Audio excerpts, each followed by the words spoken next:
Hello everybody. Really sorry for the delayed videos I've been putting up. I'm sure this is just temporary. I'm sure many people have this burning question. Is it really true that EVs will dominate the roads? Like all these electric vehicles are the future statements simply thrown around without any solid backing, or is it actually going to happen? Well, if you want to know what exactly will happen, nobody can predict that accurately. But sure, we can do some research and have ideas on what might happen in the future.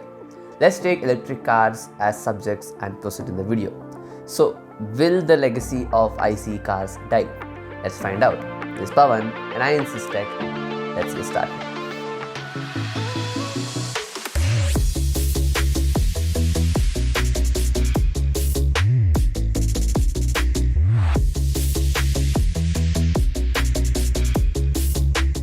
It's very hard to make a distinction in performance nowadays between electric high performance cars and petrol high performance cars, especially when they go like this. While a layman might not know about this, but one of the very first cars to be ever made was an electric too.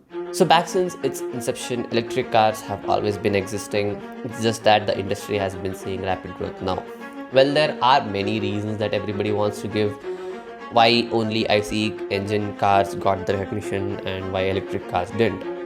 Like a few factors were that our power grid was not mature enough back then to charge the battery packs in these electric cars, or oil discoveries were a big breakthrough back then and that kind of pushed this ICE engine development, and many more such factors.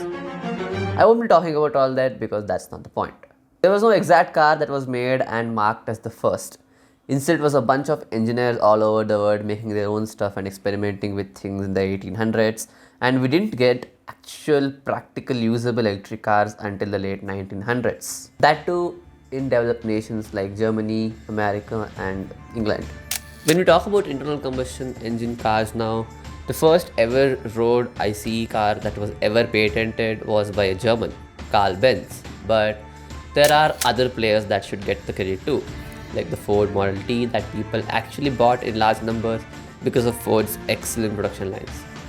Well, this is just history. But why am I telling you all this? Just to get you up to speed. Because both these types of vehicles were always around us, but only one type was winning the game. So petrol and diesel cars started skyrocketing in popularity and sales, and everyone pretty much forgot about electric cars. Now that we're seeing again this new development in electric cars and the industry behind it, not only in the West but also in India, the craze is only going up. Soon there might be a possibility that all these electric cars might start dominating all the IC cars on the road that we all grew up knowing about and are very fond of. Like even I love AC powered cars. It is one of my true passions. But that conclusion is not as simple and straightforward as we assume. There are a ton of factors that affect it, like economic factors, automobile supply chains, oil companies, new engineering, environmental, and even social factors. There are mainly two high level types of electric cars coming out nowadays: retrofitted models. Even though these cars can be bought brand new, they were originally already designed and developed for housing an IC engine in them, but are modified to become electric cars.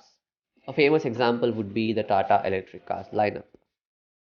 Newly developed models. These cars are built from scratch, keeping the electric powertrain in mind, custom made to house every component required to run an EV efficiently. For example, Teslas or Rivians.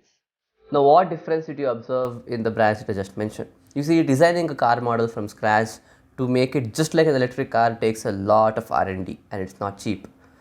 In simple words, it is not easy and cheap to build an electric car that Tesla has done very successfully.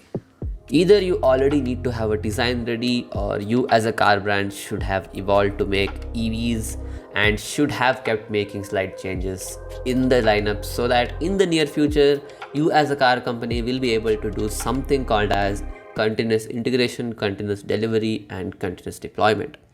This is a famous technique used by software firms to keep their development process going smoothly, practically forever. But this technique is not easy to implement as an automobile manufacturer. So why is it important to know?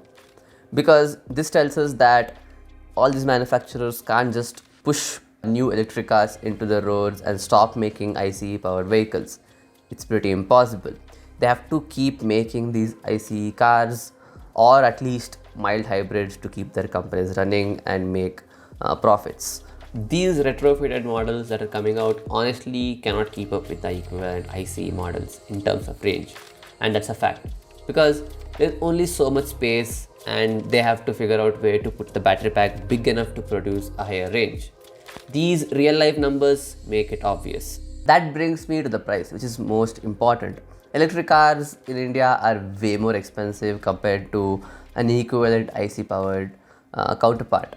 And when an average consumer goes and starts looking at cars in the dealership, he or she will first look at the MSRP upfront price that they have to pay, and then they will think about the rest of the expenditure later. Sure, the electric cars have low maintenance and cheap running costs, but that not is a secondary factor for an average Indian consumer. For comparison, the Tata Nexon petrol top variant will cost you rupees 16 lakhs on road in Bangalore, but the Tata Nexon EV top variant will cost you around rupees 18 lakh 78,000 on the road in Bangalore. So that is almost 3 lakh rupee difference for an electric car that gives you lesser range and a battery pack that keeps deteriorating probably faster than a typical petrol engine, considering how an average Indian driver is going to drive it.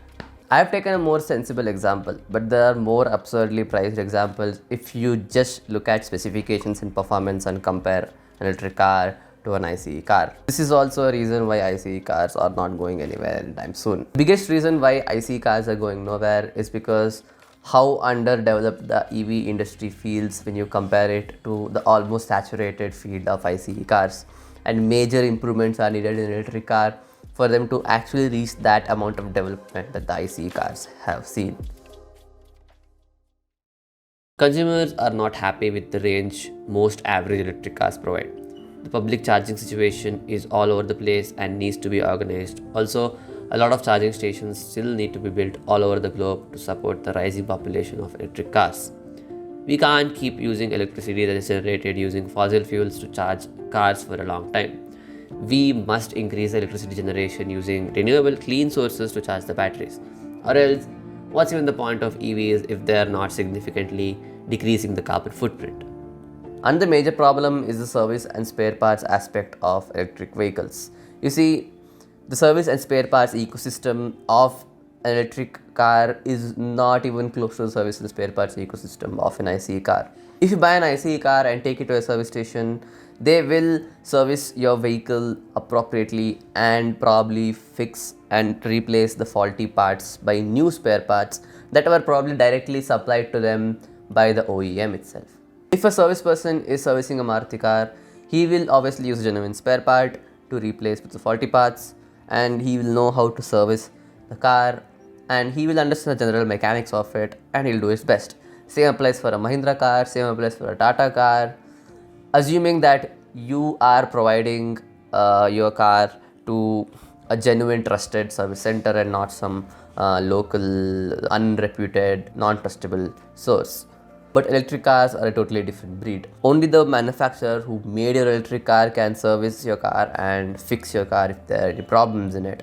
There are no third-party centers yet, and it is a very closed ecosystem. Tata Electric spare parts will only be available in Tata service centers. MG Electric spare parts are only in MG service centers. They don't supply parts to any third-party service person because there are no third-party service stations.